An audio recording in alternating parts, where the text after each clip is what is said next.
I want to take you all the way back to where my journey started. See, from dream to reality, a success story over 10 years ago.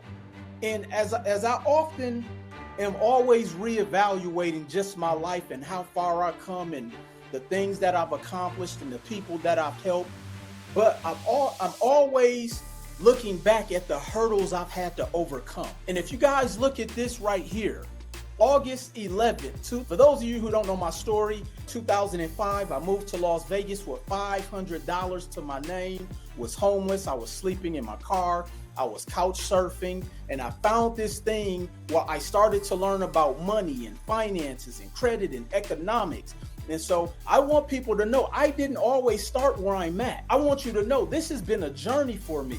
I want you to know I was sharpening my axe 7 out of 8 hours out the day. See, we got too many people coming out trying to play this game of wealth with a dull axe. But I'm going to help you sharpen your axe here today. So this is actually a journal entry. I didn't just make this up, but this is an actual journal entry of some of my goals I had written in 2011. And I used to have this saying, you know, every day I would write in my journal. They say massive revenge is the sweetest success. See, every single day I was driven to be successful. I just didn't have the right information. See, there was no Instagram around in 2011. They didn't have coaches online that I can consult with. If I wanted to get information, I had to drive to go see Robert Kiyosaki because I couldn't afford to fly back then. But I had to go to the source, okay? Look at my goals. 2011 to be debt free. I'm actually going to show you my actual full credit report here today from 2011 to 2012. I also said I want to be out of my 9 to 5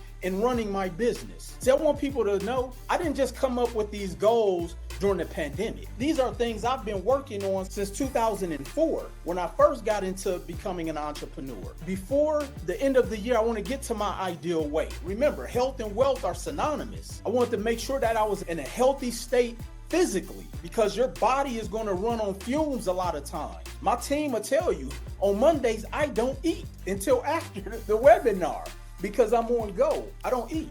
And I've been up since 5 a.m. today. Next, have my own LLC set up and decide what I want to do with myself. Have at least 10,000 in the bank without it going to zero if I pulled out the 10,000. Then I said, review my goals daily. Burning desire is the key to success. See, I had a burning desire to win. I had a burning desire to be successful, a burning desire to be stable. See, we're so busy trying to get rich, we forget to get stable. I often say, being in a hurry to be rich is why so many people go broke. Let's just get stable first. Let's stabilize your expenses. Let's minimize your expenses. See, so many people are trying to become an entrepreneur, but their regular life isn't stable yet. If your regular life isn't stable, you can't afford to execute to get rich. I wanted to show you all that this isn't something I just woke up and started doing magically. Let me see if I can actually show you my actual credit report. So now, this is my actual credit report from 2012. Yes, I was born in 1979. But people who hear me tell the story, I used to work at yellowpages.com. No cap. And I actually worked at Expedia. That was my first job when I moved to Las Vegas, and I got fired on my day off.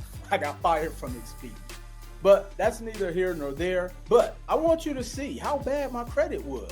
Look, oh, I had a judgment. This is a judgment from a vehicle that I left back in Milwaukee that was in repo status. This vehicle was in repo status when I moved out of Milwaukee. I just upped and left. Look at all of these credit inquiries. I was running my credit like credit didn't exist.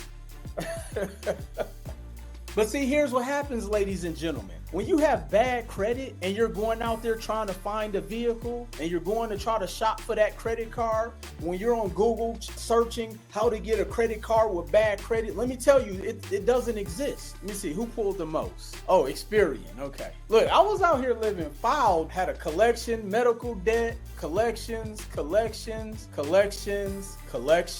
I mean, it runs the gamut. I owed everybody and their mama. Look, Capital One, who else? Core Trust, this bank not even even in business anymore. Enhanced recovery, look, $300, $400. I don't even know who this was. This was like 1900. First Premier. Oh no, that account was actually in good standing. Okay. So now, why am I showing you all this? I want you all to see.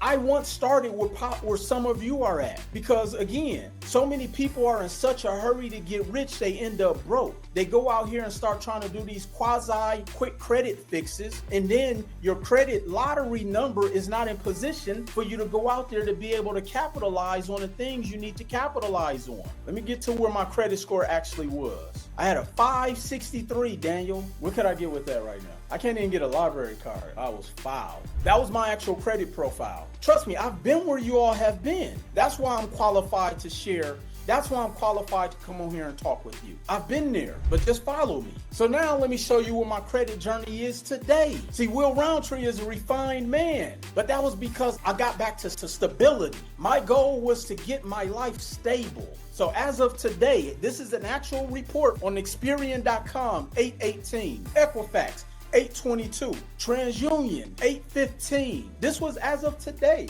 August 12th. And I just showed you all my journal entry from 2011, 13 years ago, exactly today. Well, as of last night, because I actually was working on this last night. Don't feel bad wherever you are. Know that your comeback story is in the making. We just have to get you stable, because this is possible. I've been helping people do this for a very long time. Also, this is the breakdown of my credit usage just on the personal side, not even on the business side, because I probably have about $3 million in credit on the business dispersed over my multiple entities, my multiple SPVs. But just on the business side, or just on the personal side, not including, this is just credit cards, this is not including my house, but just on the personal side, I have over $200,000 in credit, 9% credit usage. That means I have over $200,000 of personal credit. Now, why am I showing you this? Because I want you to see that I'm qualified to show you what I'm about to show you. I want you to understand that there's a lot of people out there selling you on things that they don't even live by. I also wanted you to see that I was possibly once in your shoes. So what did I do? I set up my first SPV and purchased my first property using business credit cards. So I got my lottery numbers in position, and this is just one of my SPVs, and this is one line of credit. That's not 5 cards. That's not 5 banks. That is one line of credit where I can literally go in the bank and pull out all of that money right there, so I can go and invest in growing my real estate portfolio. On the left, here's one of my many SPVs, Key Management Solutions. So I set up in my SPV. I went to said bank, got a line of credit for $200,000. Okay. Then I took that $200,000, August 2nd, 2024, Key Management Solutions, LLC, in care of Will Roundtree, managing member. That's how you want to sign your name on applications. Free game. And here's an approval for an apartment building that I'm about to purchase. The purchase price is $500,000. The loan amount is $400,000, which means I have to bring to the table $100,000. The business line of credit. And guess what? It doesn't impact my personal credit. It doesn't impact my personal debt. It doesn't impact my DTI. I'll even tell you how much my mortgage is going to be. The mortgage is $3,200.